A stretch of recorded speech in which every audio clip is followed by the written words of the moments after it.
কাস্তের প্রতিটি টানে প্রশস্ত হয় আফজাল মিয়ার জীবিকা। বাড়ি গাইবান্ধার সাদুল্লাপুর হলেও দৈনিক মজুরির ভিত্তিতে কামলা দিতে এসেছেন শরীয়তপুরের কাজিরহাট এলাকায়। হাড় ভাঙা খাটুনির পর পরিবারের মুখে আহার জোগাতে যেন হিমশিম অবস্থা। আয়ের চেয়ে ব্যয়ের খাতা ভারী হওয়ায় দীর্ঘশ্বাস তার।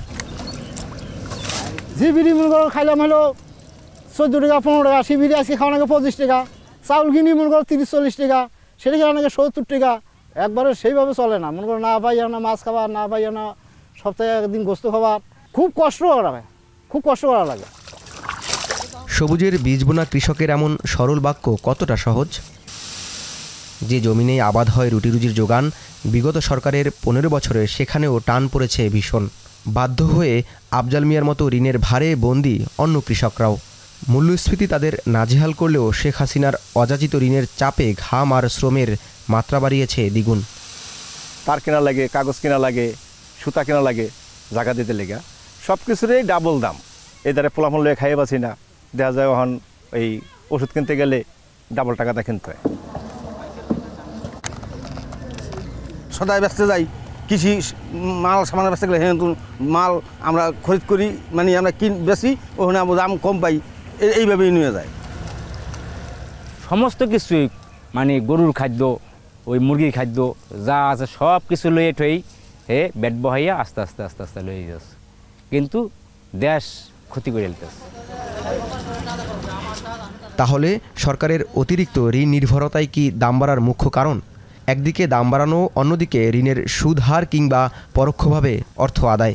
তথ্য অনুযায়ী 2013 সালের ডিসেম্বর পর্যন্ত দেশি বিদেশি ঋণের প্রতিবেদন আনুষ্ঠানিকভাবে প্রকাশ করে অর্থ বিভাগ।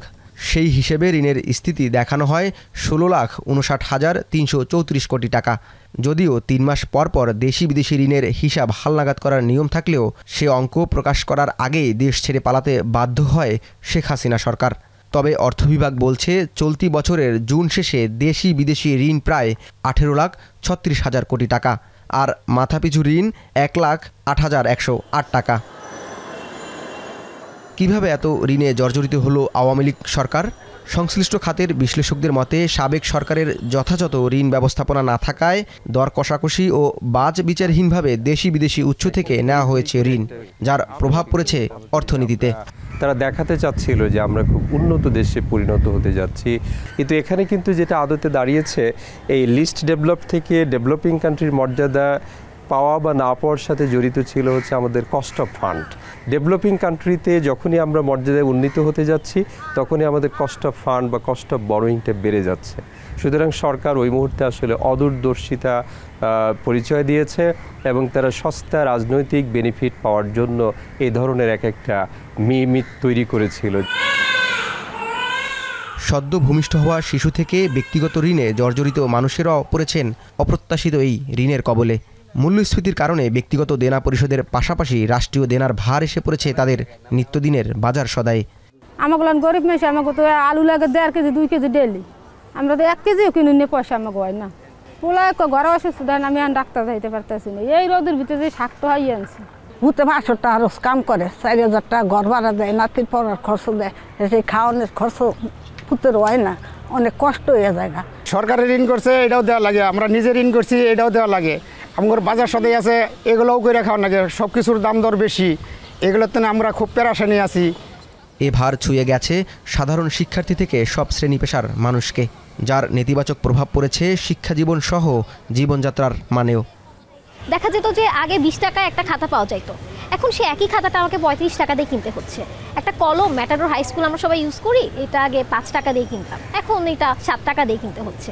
আমি যখন বলি যে এটা হচ্ছে গভর্নমেন্টের ডেট, গভর্নমেন্ট ডেট তো গভর্নমেন্ট নিজে পে করবে না, গভর্নমেন্ট ডেট নিজে নিচ্ছে, কিন্তু পে করছি আমরা। বেসিং করে এখন 3600 কোটি টাকা, তার 36,000 কোটি টাকা তার ঋণ, তাহলে তার ইন্ডাস্ট্রি কী আছে? ওই গেলে তো আর ইন্ডাস্ট্রি থাকবে না। যেরকম ডেভেলপ হচ্ছে ঋণটাও সেইরকমই হচ্ছে, ঋণটাকে কমাইয়া ডেভেলপমেন্ট। এখন আমাদের চাহিদাটা হলো বাজার দর কমাবে, বাজার দর কমাবে কীভাবে? ঋণের এই বোঝা থেকে সহজেই মুক্তি মিলছে না বলে বলছেন বেসরকারি গবেষণা প্রতিষ্ঠান সেন্টার ফর পলিসি ডায়ালগের এই ফেলো।